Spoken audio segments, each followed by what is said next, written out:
जीजा के बहिनी के जीजा के बहिनी के ले गइला चोर ले गइला चोर। Music director DJ signal. जीजा के बहिनी के ले गइला चोर। हाला बाएगो बड़ी बिजोर जीजा के बहिनी के ले गइला चोर।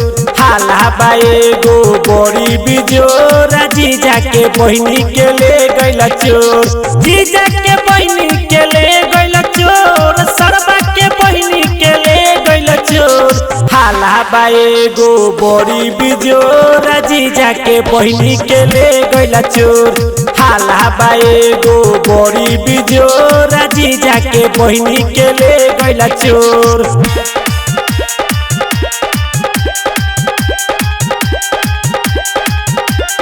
जीजा के बहिनी के जीजा के बहिनी के ले गइला चोर।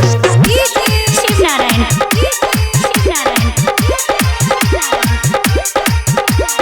जीजा के बहिनी के ले गइला चोर।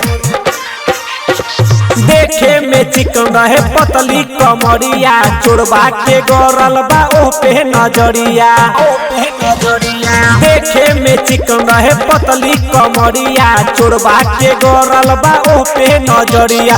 दूध लेखा उह रहे जे गोरा जीजा के बहिनी के ले गइला चोर। हाला बाएगो बड़ी बिजोर जीजा के बहिनी के ले गइला चोर।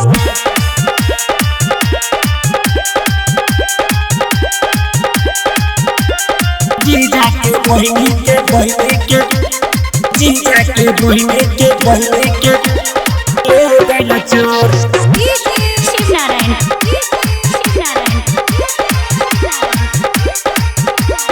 जीजा के बहिनी के ले गइला चोर।